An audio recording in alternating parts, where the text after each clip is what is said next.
మరణాత పరిశుద్ధ గ్రంథము నుండి వాక్యం చదువుకుందాము. ద్రాక్షవల్లిని గురించినటువంటి వచనములు.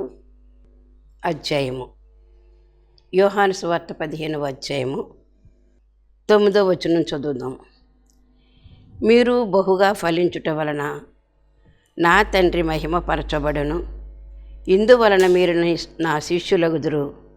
తండ్రి నన్ను ఎలాగూ ప్రేమించును, నేనును మిమ్మల్ని అలాగూ ప్రేమించుతుని. నా ప్రేమయందు నిలిచియుండుడి. దేవుడు తన పరిశుద్ధ వాక్యమును దీవించునుగాక. ఆమేన్. మమ్మల్ని మిక్కిలిగా ప్రేమించిన మా దేవానికి వందనములు చెల్లిస్తూ ఉన్నాను తండ్రి. ఈ సమయంలో మరోసారి నీ పాదాల దగ్గరకు రావడానికి అవకాశం కలిగించిన తండ్రి స్తోత్రములు. చదవనటువంటి వాక్యం నుండి వర్తమానం అవసరం ఉన్నది కనుక మీరే మాతో మాట్లాడమని, నిలిచి ఉండేటటువంటి పరిస్థితి, ఫలించేటటువంటి పరిస్థితి మీరు మాకు తెలియజేసిన విధానమును మాకు గ్రహింపు శక్తి ఇచ్చి అర్థం చేసుకునేటటువంటి కృప దయచేయమని అడుగుతున్నాను తండ్రి. లోతైన జలములను మేము తోడుకొనుటకు గాను నీ సన్నిధిని చేరి ఉన్నాం ప్రభా, వందనాలు.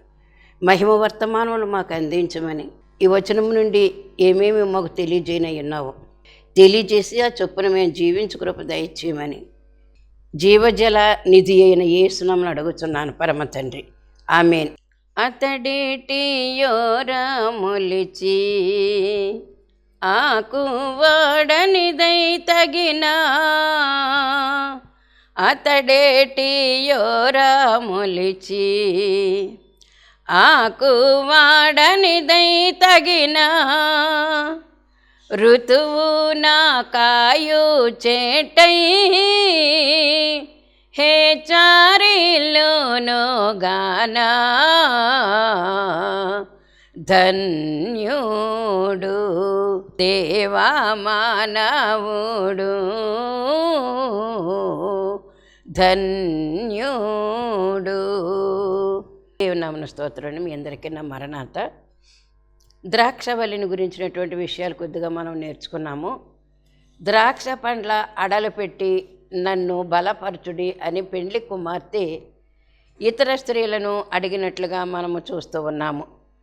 కనుక అన్ని కాలములలో కూడా ద్రాక్షలు మనకు దొరుకుతూనే ఉంటాయి. ఇది ఒక కాలం నాటి పంట కాదు. ప్రతి సమయంలో ప్రతి కాలంలో కూడా ద్రాక్ష పండ్లు మనకు దొరుకుతూ ఉంటాయి. కనుక సమయమని అసమయమని కాకుండా ఒకే కాలంలో ఈ పళ్ళు దొరుకుతాయి అనేటటువంటి సందర్భం కాకుండా ఎప్పుడు పడితే ఎప్పుడు ద్రాక్షలు మనకు దొరుకుతూనే ఉంటాయి. ఈ ద్రాక్షల యొక్క రసమును తాగిన, పండ్లను తిన్న మన శరీరానికి రక్తపుష్టి, రక్తశుద్ధి అని మనం చెప్పుకున్నాము. కనుక ఈ యొక్క ద్రాక్ష రసము అనగానే శిలువ మరణ పునరుత్థాన ధ్యానము కూడా మనకు అనుభవం అయి ఉంటుంది. కనుక శిలువ శ్రమకాల ధ్యానములోకి ప్రవేశించబడుతున్నటువంటి మనము కూడా నలగొట్టబడినటువంటి ద్రాక్ష పండు, ఆ నలగొట్టబడినటువంటి ద్రాక్ష పండులో నుంచి వచ్చినటువంటి రసమే క్రీస్తు ప్రభు వారి యొక్క రక్తము. శరీరము నలగొట్టబడింది, రక్తము పిండబడింది.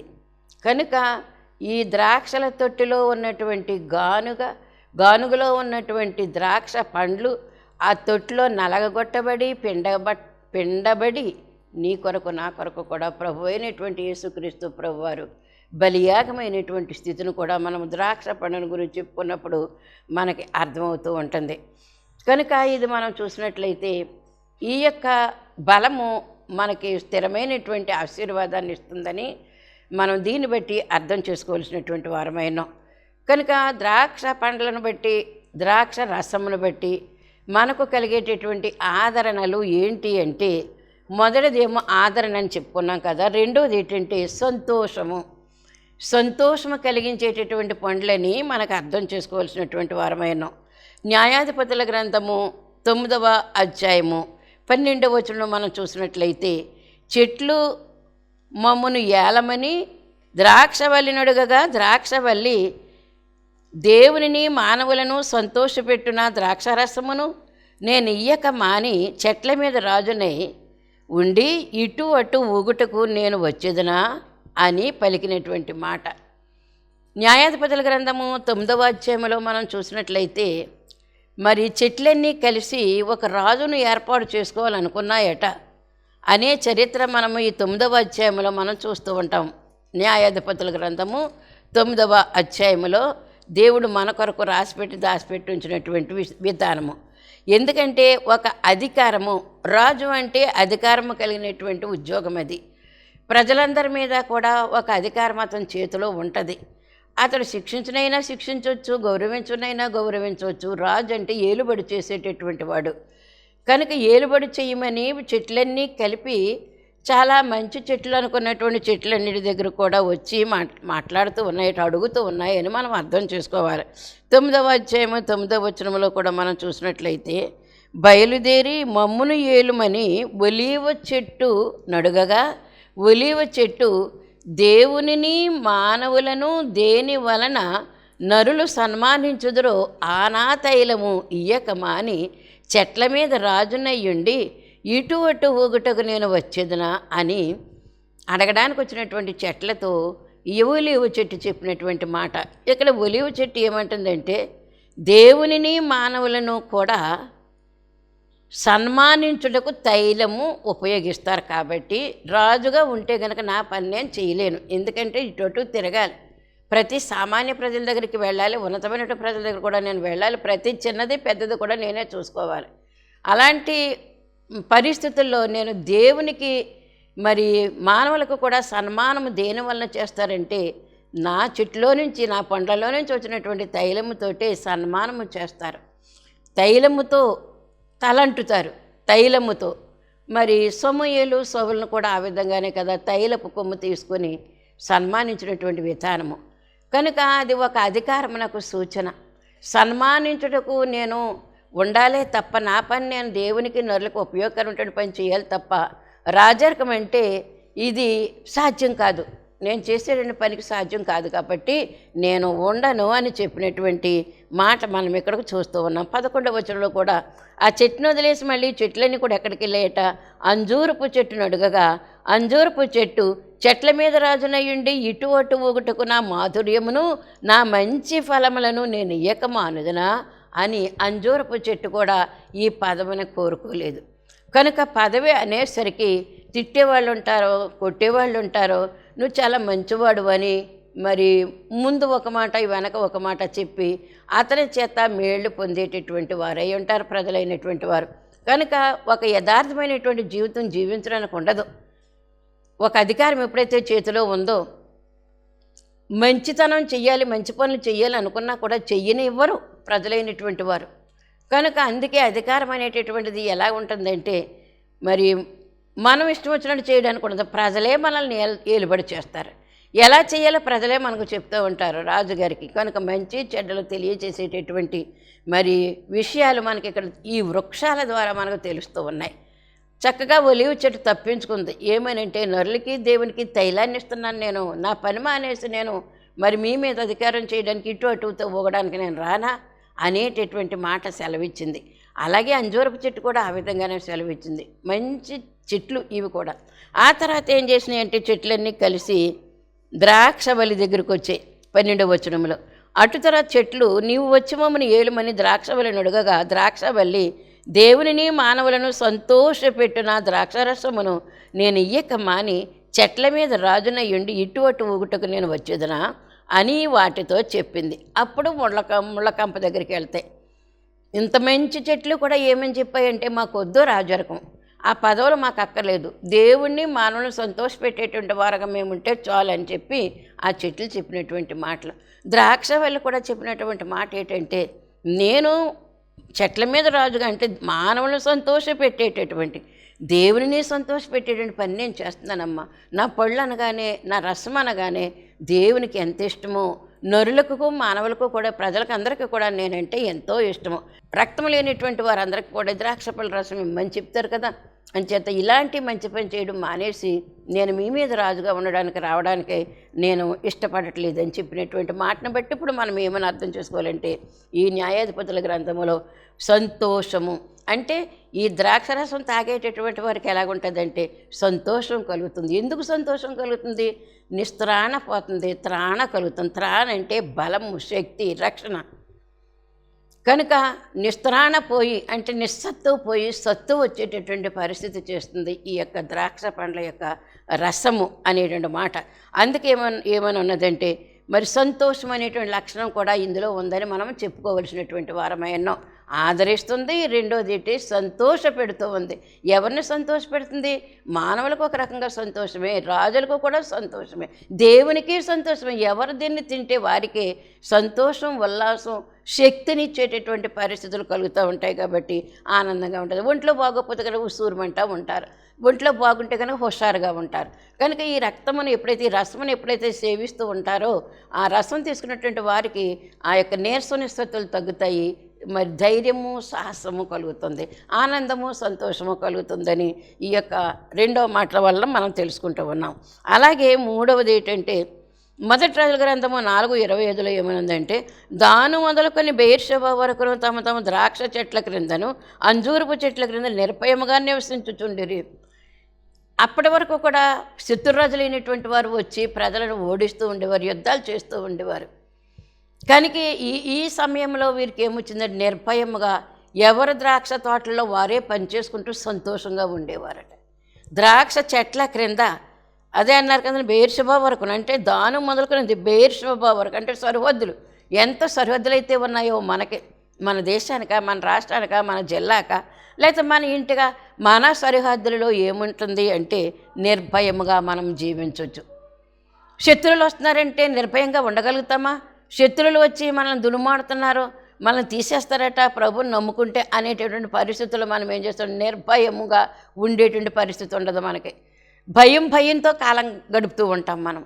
ఏ అడుగుకి ఏ ప్రమాదం పొంచుకుంటుందో అనేటటువంటి భయము మనల్ని నిర్భయముగా ఉండనివ్వదు.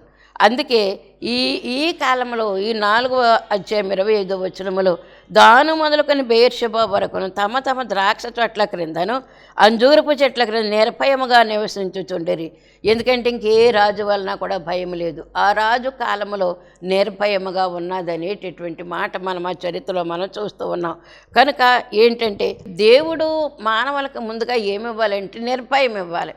నిర్భయంగా ఎప్పుడైతే ఉన్నామో సంతోషంగా పనులు చేసుకోగలుగుతాం.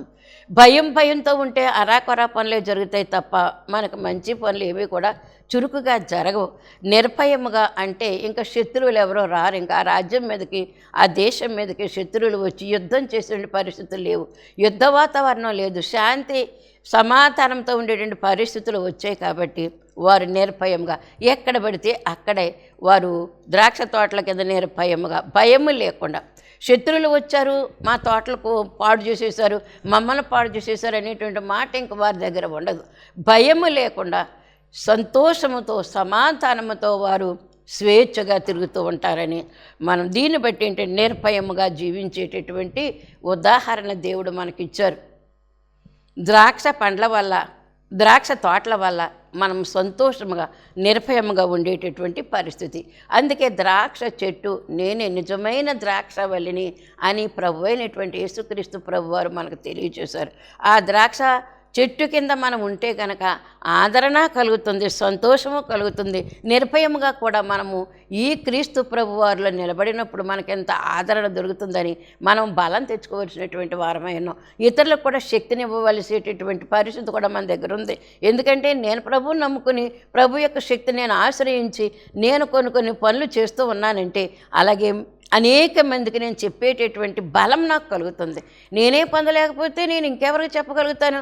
కనుక పొందుతున్నటువంటి, నేను పొందినటువంటి మేళ్ళన్నీ కూడా మీరు కూడా పొందండి అమ్మని చెప్పడానికి నాకు బలం కలుగుతుంది. కాబట్టి నిర్భయముగా నేను దేవుని యొక్క మాటలను గురించి నేను చెప్పడానికి నాకు సంతోషం ఎక్కువ అవుతూ ఉంటుందని దీన్ని బట్టి మనం అర్థం చేసుకుందాం.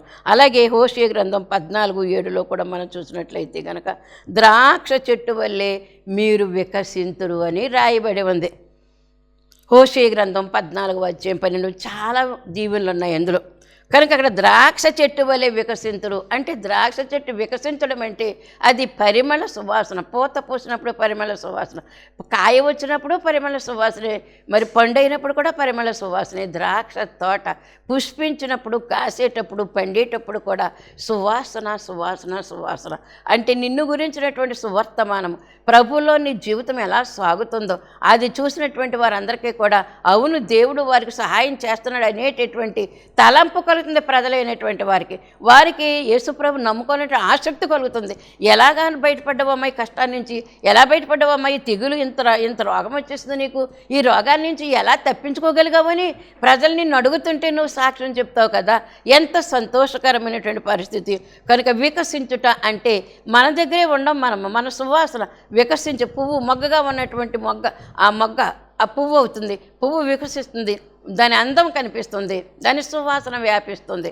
అనేక మందికి ఆ పువ్వు దగ్గరికి వెళ్లకుండానే ఆ సువాసన కొన్ని అడుగుల దూరము, గజాల దూరము, మీటర్ల దూరము, కొన్ని మైళ్ళ దూరం కూడా వెళుతూ ఉంటుంది. ఎందుకంటే ఆ తోటల దగ్గర నుంచి మనం వెళుతూ ఉంటే ఆ తోటలు ఇంకా రానే రావు, ఆ సువాసన మనకు వస్తుంది. కారు మీద వెళ్ళినా, బండి మీద వెళ్ళినా, నడిచి వెళ్ళినా, బస్సులో వెళ్ళినప్పుడు కూడా ఆ సువాసన మనకి అందుతూనే ఉంటుంది. అదే వికసించుట అంటే వ్యాపింపచేయుట. మనలో ఉండేటటువంటి సువాసన ప్రభు యొక్క సువాసన, ఇది క్రీస్తు యొక్క సువాసన, క్రీస్తుకు సహవాసం చేసేటువంటి ద్వారా వచ్చేటువంటి సువాసన. ఈ సువాసన మనం అనేక మందికి వికసింపచేసేటువంటి పరిస్థితి ద్రాక్ష చెట్టుగా ఉన్నదని. ఏ ద్రాక్ష చెట్టు అది? మామూలు ద్రాక్ష చెట్టు కాదు, క్రీస్తు ప్రభు వారి యొక్క శిలువ గాయముల ద్వారా, రక్తము స్రవించుట ద్వారా వచ్చేటటువంటి సువాసన. ఇదే వికసించుట. నాడు కల్వరి కొండ మీద శిలువకెక్కినటువంటి యేసుక్రీస్తు ప్రభు వారికి ఆ శరీరం అంతా కూడా చిత్త కొట్టేశారే, రక్తం కాలవలై కారుతూ ఉంది. ఆ కాలవలై కారుతూ ఉండేటువంటి రక్తములో నుంచి ఆ సువాసన, పరిమళ సువాసన, 7 మాటల ద్వారా పలికినటువంటి 7 మాటలు పలికినటువంటి ఆ మాటల యొక్క మాధుర్యము నాడు మొదలు నేటి వరకు కూడా ప్రపంచ 4 మూలలకు కూడా వ్యాపించింది. నేటి వరకు వ్యాపిస్తూనే ఉంది. ఇంకా ఎక్కడ దేవుని యొక్క సువార్త అందలేదో అక్కడ కూడా అందించే ప్రయత్నాలు, అనేక మంది భక్తులు కష్టపడి సువార్తను అందరికీ కూడా అందించాలని తపన కలిగి ఉన్నారు. అదే వికసించుట అంటే మరి వ్యాపించుట అనేటటువంటి మాట మనం అర్థం చేసుకోవాల్సినటువంటి వారమైన. అలాగే నెహెమ్యా గ్రంథంలో అర్థహస్తరాజు కాలంలో నెహెమ్యా గారు, ఈ నెహెమ్యా గారు 2వ అధ్యాయం 1వ వచనంలోనే ఉంటుంది. రాజు ద్రాక్షరసం త్రాగవలనని చూస్తూ ఉన్నాడట. అంటే ఎప్పుడైనా మనకి టీ తాగాలని, ఈ టైంలో కొబ్బరి నీళ్ళు తాగాలని, ఈ టైంలో కాఫీ మంచి ఘాటుగా తాగాలని, ఇలాంటి ఆలోచనలు మనకు వస్తాయి కదా. లేకపోతే ఒక జ్యూస్ అయినా సరే తాగాలని, కొంచెం నీరసం వచ్చింది అనేటటువంటి పరిస్థితుల్లో మనం ఏం చేస్తామంటే ఏదో ఒకటి మనకు శక్తి కలిగించేటటువంటి జ్యూస్, శక్తి కలిగించేటటువంటి రసాయన పదార్థాలు మనం తాగుతూ ఉంటాం. కనుక అది తాగగానే మన శరీరానికి కొంచెం ఊరట కలుగుతుంది, శక్తిని ఇస్తుంది. కనుక మరి ఒకప్పుడు మిషన్ కుట్టేటండి మా మరదలు గారు ఉన్నారు.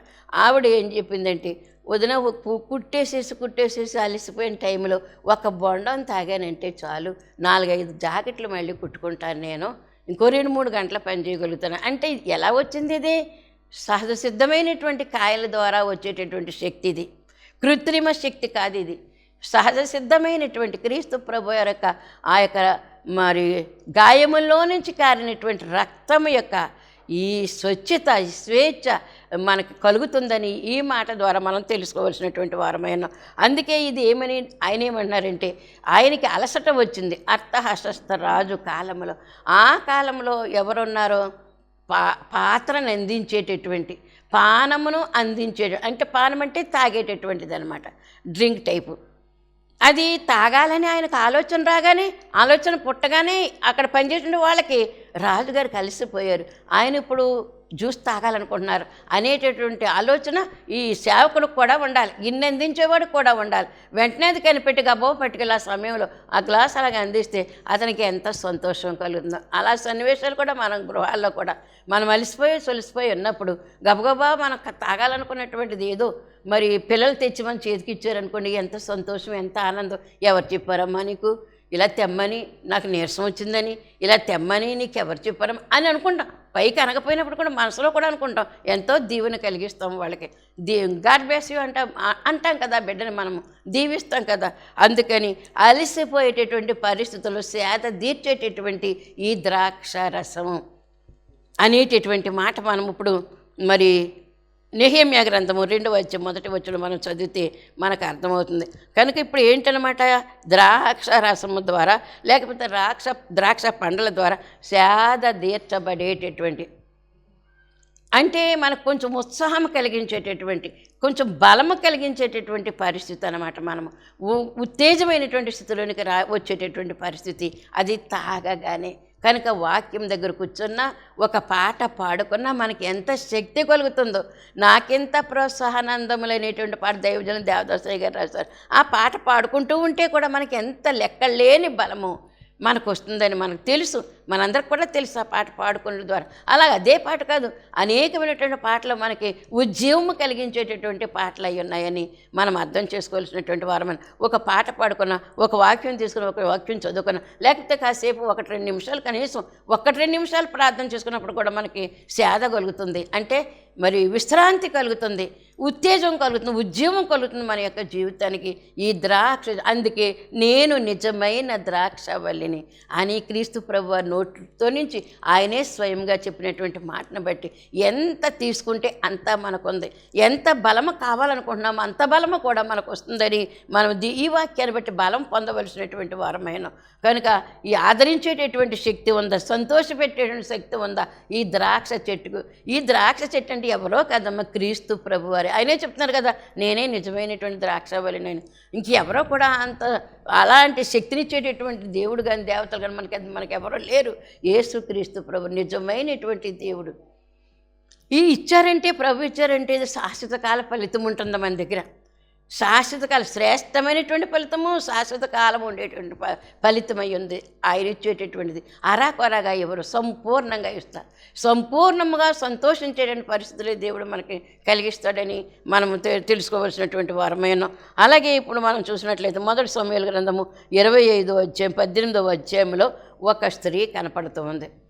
దావీదు కాలములో ఆయన యుద్ధం చేసుకుంటూ వెళ్తున్నారు. ఆయన దాగవలసిన చోట్లలో దాగుతూ ఉన్నారు, యుద్ధం చేయవలసిన చోట్ల యుద్ధం చేస్తూ ఉన్నారు. దాగేటటువంటి పరిస్థితుల్లో కొన్ని పొలాలలో కొంత మకాం వేసుకుని ఆయన దాగి ఉండవలసినటువంటి పరిస్థితుల్లో తన పనివారికి ఆకలిగొని ఉన్నారని, ఆహారం కావాలని అక్కడ ఉన్నటువంటి నాబాలు దగ్గరికి కబురు పంపితే, యెహోవా ఎవడో, దావీదెవడో, వాడికి నా ఆహారం నేనెందుకు ఇవ్వాలి, నేను నా ప్రజలు తినాలి కానీ ఎవడో ముక్కు మొహం తెలియనివాడు వాడికి నేనెందుకు ఆహారం ఇవ్వాలని అతడు కోపగించాడు.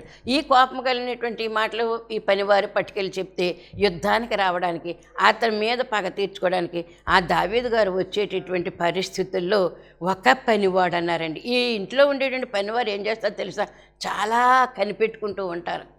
కోపాన్ని తగ్గించగలిగేటువంటి పరిస్థితులు పనివారి దగ్గరే ఉన్నాయి. కనుక నయమాన్ దగ్గర పనిచేయడానికి తీసుకెళ్ళినటువంటి ఇశ్రాయేల్ దేశం చిన్నది ఏం చేసింది, ఎంత చక్కని సహాయం చేసింది అతనికి. కుష్ఠరోగం ఉన్నటువంటి నయమాన్ పరిస్థితి, అమ్మ ఎన్ని మందులైనా వాడండి కానీ, ఎంతైనా చేయండి కానీ, మా దేశంలో ఒక ప్రవక్త ఉన్నారు, ఆ ప్రవక్త దగ్గరికి నా యజమానుడు వెళితే కనుక ఈ రోగం నుండి విముక్తి కలుగుతుందని ఆమె చెప్పగలి. ఎవరామె? ఇశ్రాయేల్ దేశంలో ఉండేటువంటి చిన్నది, బానిసగా తీసుకొని పోబడినటువంటి చిన్నది. నాకెందుకని నోరు మూసుకుని ఊరుకోలేదు. నోరు మూసుకుని ఊరుకోలేరండి. దేవుని యొక్క జీవం ఎప్పుడైతే మనలో ఉందో నోరు మూసుకునేటటువంటి నిశ్శబ్ద పరిస్థితులు మన దగ్గర ఉండవండి. ఎంత బలహీనతలో ఉన్నప్పటికీ కూడా దేవుని యొక్క వాక్యం చెప్పాలని తపన మనలో ఊరిపోతూ ఉండ, మనల్ని కుదురుగా కూర్చొనివ్వదు.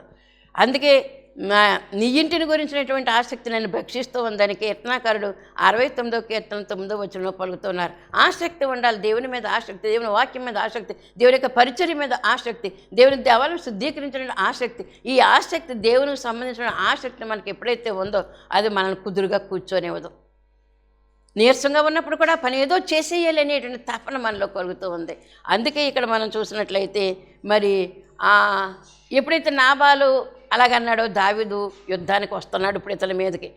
ఈ ఈ ఈ విషయం కూడా ఎవరు చెప్పిన, ఒక పనివాడమ్మ మన యజమాని చాలా మోటువాడని మనకు తెలుసు కదా. నాబాలు ఇదిగో దావీదు గారు ఇలా కబురు పంపిస్తే నాబాలు గారు ఏం చేశారంటే, వాడెవడు వీడెవడని తిట్టేశాడమ్మా. అంచేత మరి ఆయన వస్తున్నాడంటే తెలివి కలిగినటువంటి భార్య అట ఆవిడ అబీగయలు. కనుక ఈ అబీగయలు ఏం చేసిందంటే ఒక్క మాట కూడా ఏమయ్యా ఎందుకన్నా నువ్వు అలాగా, ఆయనేమో దేవుని భక్తుడు ఎందుకన్నా నువ్వు అని అన్నమాట అనలేదు. చిన్న మాట కానీ పెద్ద మాట కానీ ఆయనతో చెప్పకుండా, భర్తతో చెప్పకుండా తానే ఏం చేసిందంటే ఆ పనివారు ఎంతమంది ఉన్నారో కనుక్కుని, అతని దగ్గర ఉన్నటువంటి సైన్యం ఎంతమంది ఉన్నారో, అతని పరివారం ఎంతమంది ఉన్నారో కనుక్కుని కావలసినటువంటివన్నీ కూడా ద్రాక్ష పండ్లు పగను అణిచేటటువంటి విషయం కూడా మనం ఇప్పుడు అబీగయలు చరిత్రలో మనం చూస్తూ ఉన్నాము. దావీదు గారు నాబాలు తిరుగుబాటు చేసినటువంటి మాటకు ఆయన నాబాలు మీదకు వస్తున్నాడు అనేటువంటి మాట ఈ పనివాడు అబీగయలుతో చెప్పారు. ఇప్పుడు 1 సమూయేలు గ్రంథం 25:14 పనివాడు ఒకడు నాబాలు భార్య అయిన అబీగయలుతో ఇట్లనెను, అమ్మా, దావీదు అరణ్యములో ఉండి మన యజమానుని కుశల ప్రశ్న అడుగుటకై దూతలను పంపించగా అతడు వారితో కఠినముగా మాట్లాడాను. అయితే ఆ మనుషులు మాకెంతో ఉపకారము చేస్తున్నారు. మేము పొలములో వారి మధ్యను సంచరించుతున్నంతసేపు అపాయము కానీ నష్టము కానీ మాకు సంభవింపనే లేదు. మేము గొర్రెలను కాయుచున్నంతసేపు వారు రాత్రింబగళ్ళు మా చుట్టూ ప్రాకారముగా ఉండిరి. అయితే మా యజమానునికిని అతని ఇంటి వారికి అందరికీ వారు కీడు చేయ నిశ్చయించి ఉన్నారు గనక ఇప్పుడు నీవు చేయవలసిన దానిని బహుజాగ్రత్తగా ఆలోచించము. మన యజమానుడు బహు పనికిమాలినవాడు, ఎవరిని తనతో మాట్లాడనీయడు అనేను. అందుకు అబీగయలు. చూసారా పనివాడు చెప్పినటువంటి ఆలోచన. మరి మా నాబాలు మీదకి వస్తున్నాడు, మన యజమానుని మీదకి వస్తున్నాడమ్మా, దావీదుతో కఠినంగా మాట్లాడిన కారణంగా కొట్టడానికో చంపడానికో వస్తున్నాడు, కాబట్టి దీన్ని బట్టి నువ్వు ఆలోచించేయి అని పనివాడు యజమానురాలికి చెప్పినటువంటి మాట. ప్రభువా, నీకు వందనములు, స్తుతులు, కృతజ్ఞతలు నాయన. నేను నిజమైన ద్రాక్షవల్లి అని చెప్పవు తండ్రి, నీకు వందనాలు. నీ నిజమైన ద్రాక్షవల్లి నీడలో మేము ఉన్నాం గనక నిజమైన ద్రాక్షవల్లి లాంటి ఫలాలు మేము ఫలించి, నిన్ను బట్టి ఫలించి, మమ్మల్ని బట్టి కాదు నాయన, అనేక మందికి ఈ సత్య సువార్తను ప్రకటన చేయటానికి అవకాశం కలిగించినందుకు నీకు వందనాలు చెల్లిస్తూ, వినువారికి వినుబుద్ధిని, గ్రహించేవారికి గ్రహించు బుద్ధిని బిడ్డలకు దయచేసి ఆ చొప్పున చేసి మేలులు పొందుట కృప అనుగ్రహించమని జీవజలనిధి అయిన ప్రతిఫలములు ఇచ్చేటటువంటి దేవుని నామం అడుగుచున్నాం పరమ తండ్రి. ఆమేన్. మరణాత.